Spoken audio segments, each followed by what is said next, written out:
معزز سامعین کرام، آپ سن رہے ہیں دیار اردو چینل پر داستان امیر حمزہ، سب ہیڈنگ عمروں کی شرارتیں۔ امیر حمزہ جب قریب مکہ آیا تو شہر سے باہر خیمہ لگایا۔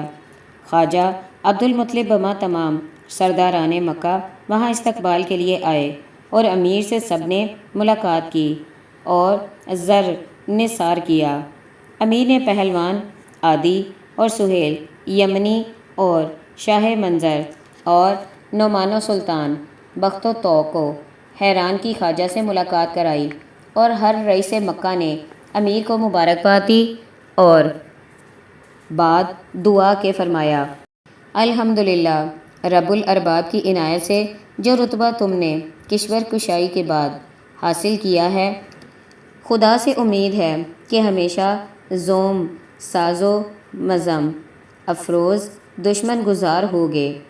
اس وقت امیر نے ہر ایک اشراف مکہ کو رخصت کیا اور آپ عادی کو لے کر بیت اللہ شریف گئے اور عادی سے رہزنی کی توبہ کرائی اور اپنے دیوان خانہ اور نکار خانہ کا داروغہ کیا اور لشکر کامران کر کے اپنی فوج کا سپہ سالار۔ غرض یہ کہ امیر نے اس کو اسی روز 4 منصب کار صاحب بنایا۔ آخر پر معلوم ہوا کہ عادی عادیہ بانو کا فرزند ہے۔ پھر دودھ بھائی جان کر بہت خوش ہوئے۔ عادی کی خوراک یہ تھی کہ ہر صبح 21 اونٹ کے بچوں کی نہاری کھاتا اور اس کے بعد 21 شیشوں کا تحت القہوہ پیتا اور اس کے باورچی خانے سے 21 من بوجھ اونٹ کے پیاز کے چھلکے دونوں وقت نکلتے تھے۔ امیر نے اس کا روزانہ 2100 من مقرر کیا جو صرف اس کے کھانے میں خرچ ہوتا اور بالائی خرچ، اور ہر ماہ فوج اپنے پاس سے دیتے۔ امیر کے لشکر میں 3000 سوار تھے جن کو باہر اتارا اور آپ مکہ میں داخل ہوئے۔ کئی روز بعد نوشیروان کا ایلچی آپ کے واسطے نوازش نامہ لے کر آیا۔ امیر یہ سن کر بہت خوش ہوئے اور خواجہ عبدالمطلب کو تمام اہل مکہ سمیت لے کر اس کے استقبال کے لیے شہر سے 4 کوس تک باہر گئے اور اس کو لشکر میں لائے۔ دوسرے دن ایلچی نے وہ نامہ امیر کی خدمت میں گزارا اور امیر نے اس کو پڑھا اور مضمون سمجھ کر نہایت ہی ناخوش ہوئے اور خلت معقول دے کر اور کہا کہ ہم شاہ پر ایسی جان نثار کریں اور تعجب ہے کہ ان کی بخشش ایسی ہو۔ امیر کا رنگ مارے غصے کے یاقوت کی طرح ہو گیا۔ خواجہ نے امیر کو غمگین دیکھ کر کہا، بابا جان اس درجہ خفا ہونا اچھا نہیں، تم اپنے آپ کو ناخوش مت کرو۔ معلوم ہوتا ہے کہ دشمنوں نے بادشاہوں کی خاطر منشا کچھ اور طرح کی ہے، اس کی فکر ہو جائے، تمام خاطر جمع رکھو۔ امیر یہ سمجھا کہ ایلچی کو ہمراہ لیا امیر کو یہ سمجھا کر ایلچی کو ہمراہ لیا اور لشکر کے ایک طرف اترنے کو جگہ دی۔ وہ رات تو گزری۔ دوسرے دن سویرے جب خوان سالار قدرت نے خورشید کا قرض آسمان کے گرم تنور سے نکالا تو خواجہ نے مکہ کے تمام اکابر کو جمع کیا اور دونوں ایلچیوں کی بما تمام یاران و سرداران کے ضیافت کی۔ یہ دونوں آئے اور حضور کا دوسرا شفع جو خواجہ کے واسطے لائے تھے پڑھا گیا، لیکن عمرو عیار نے جو دیکھا کہ دونوں امیر کے واسطے ایسا نالائق خلت لائے ہیں، نہایت رنجیدہ ہوا۔ اپنے دل میں دسترخوان بچھا کر اور سب کھانے کو بیٹھے تو عمرو اس وقت 2 خوان لایا جو پرتکلف کسنوں سے بندھے ہوئے تھے۔ ان کو کھول کر 2 رکابیں نکالیں اور ان دونوں کے آگے رکھیں۔ جب ان پر سے سرپوش اٹھائے گئے تو لوگوں نے خیال ہے کہ ایک رکابی میں ہری ہری گھاس اور دوسری میں مردے کی ہڈیاں ہیں۔ یہ تمام دیکھ کر حیران ہوئے اور عمرو سے پوچھا کہ یہ حرکت کیوں کی، اس کے کیا معنی ہیں؟ عمرو نے کہا، خورس سے سگو خور کا یہی ہے۔ عمرو نے کہا، خورس سے سگو خور کا یہی ہے، پس ان کے واسطے بڑھ کر اور کیا تعظیم ہو۔ اسی طرح میں نے ان کی ضیافت کی کاروائی سے تمام لوگ ہنسے اور لوٹ پوٹ ہو گئے اور ان کو بہت شرمندگی ہوئی۔ مارے خجالت کے چاہا کہ عمرو سے کچھ بے ادبی کریں، لیکن جانا کہ عمرو اس لائق نہیں جو ہم ان سے ہم کلام ہو۔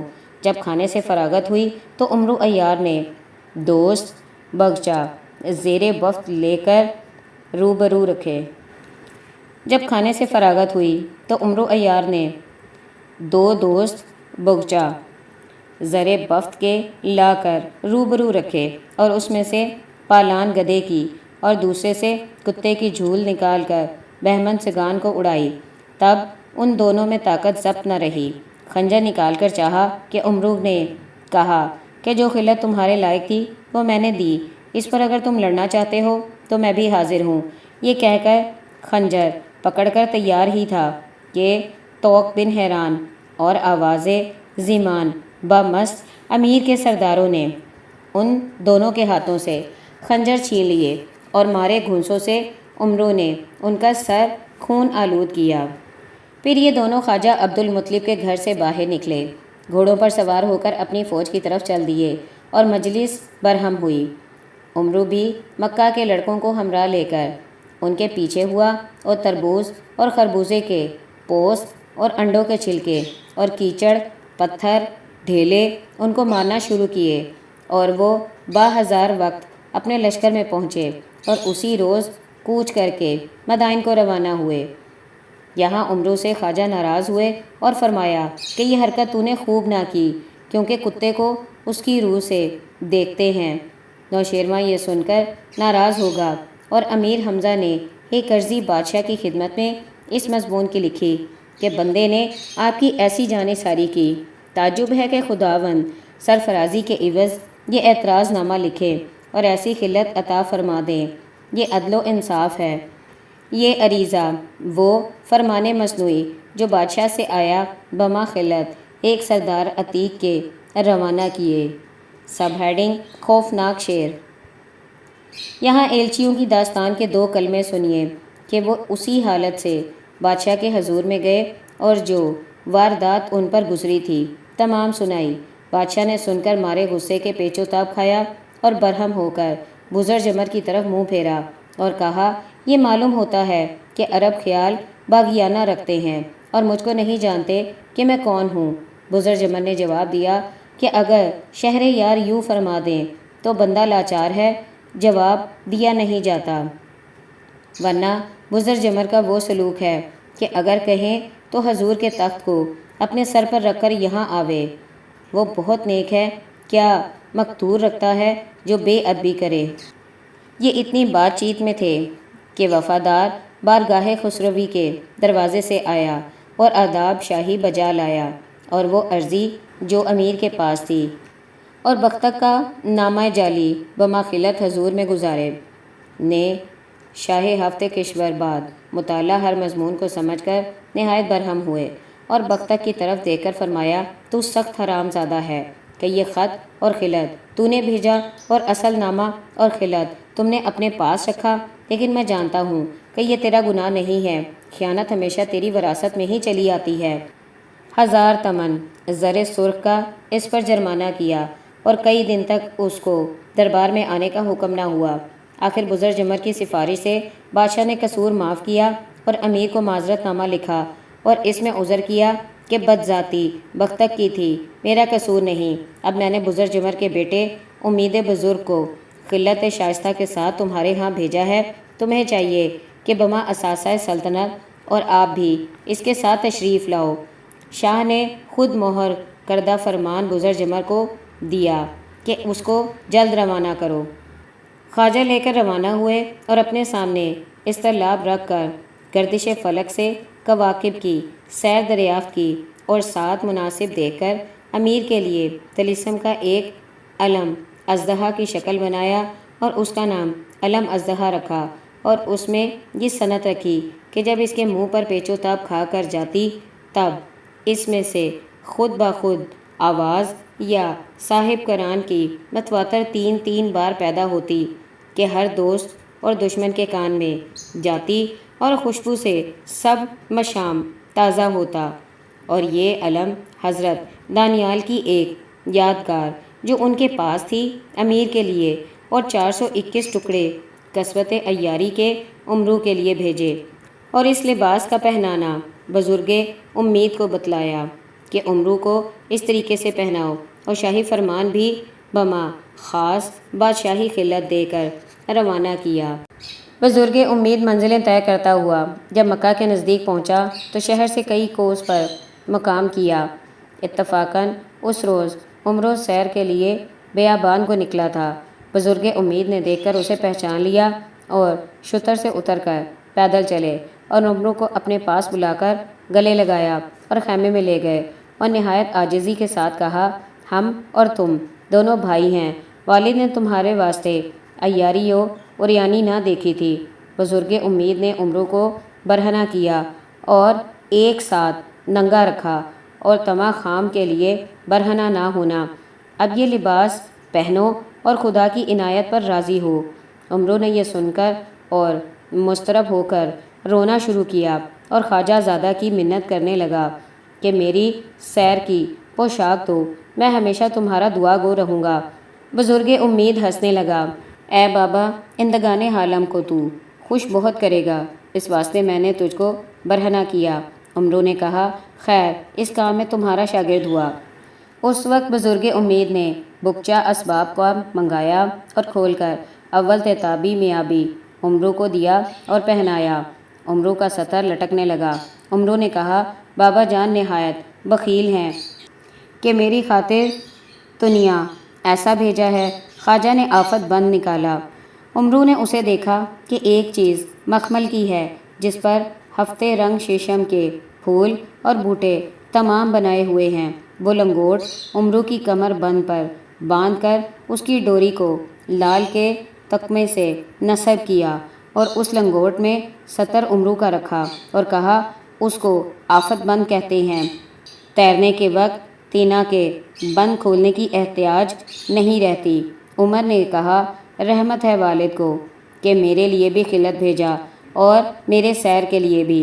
اس کے بعد خواجہ نے دو پیر، ایک کتان کا دوسرا حریر کا، نکال کر واسطے نرمی بدن اور اعتدال ہوا کہ عمرو کے گلے میں ڈالے اور ان کے اوپر کنتورہ زر بفتی پہنایا اور جواہر کا نیم تاج عمرو کے سر پر رکھا، جس کے اوپر ایک مرصع طوطی فجورے پر از مشک و عنبر نصب تھی کہ چلتے وقت دماغ معطر رہے۔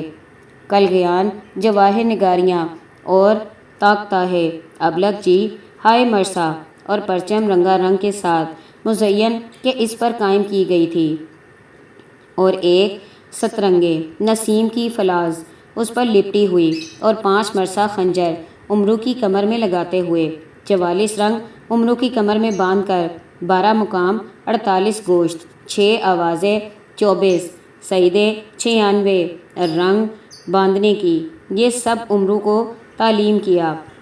اور کثیر کاردرہ لفظ کا کمر میں باندھا اور قدرے سنبل کی روئی کے شراب میں بھگو کر خشک کی ہوئی کہ جب پانی میں بھگوتے تو پانی شراب بن جاتا، اور موم روغن کی ڈبیا و عطر بدن کی ترقی خوشبو کے لیے اور تریاک دانی بھری ہوئی عمرو کو دی، اور خطائی ہرن کی آفتاب گیر دھوپ سے بچنے کے لیے اس کی پیشانی پر باندھی اور مشکیزہ پانی کا شانے پر لٹکایا۔ سپہ تلوار کش جہریاں سریری اور گوش بری اور بینی بری کی لکیریں کمر میں لگائیں، اور چادر عیاری کی شیلا دار مسلے دام ماہی، جس کو اس میں باندھنے اس کا نام خفگی نہ کرے، اور مہر ہائے کرم ایوب ریشم پر دی کہ جس میں اس کو باندھے، اور پاپوش نرم پہنا کر خاک اندازے سکر لانی پر نصب کیا۔ اسی طرح 444 12 براق عیاری تصنیف بزرجمر کا سب عمرو کو پہنایا۔ عمرو اسباب گراں بہا کو لے کر بہت خوش ہوا اور شکریہ ادا کر کے رخصت ہوا۔ امیر کی خدمت میں گیا، یہ تمام حال بیان کیا۔ امیر نے عمرو کو گلے لگایا اور کہا، یہ لباس کہاں سے لایا؟ عرض کی کہ بندہ کا یہاں قریب نہیں ہے، ورنہ جس کے پاس رہوں گا وہ مجھ کو اس میں رکھے گا۔ ہرمز تاجدار نوشیروان کے بیٹے نے میری تعریف سن کر میرے واسطے یہ خلعت بھیجا ہے اور 1000 تمن کا مجھ کو نوکر رکھا ہے۔ آپ کے پاس رخصت کے واسطے آیا ہوں، آپ کیا فرماتے ہیں؟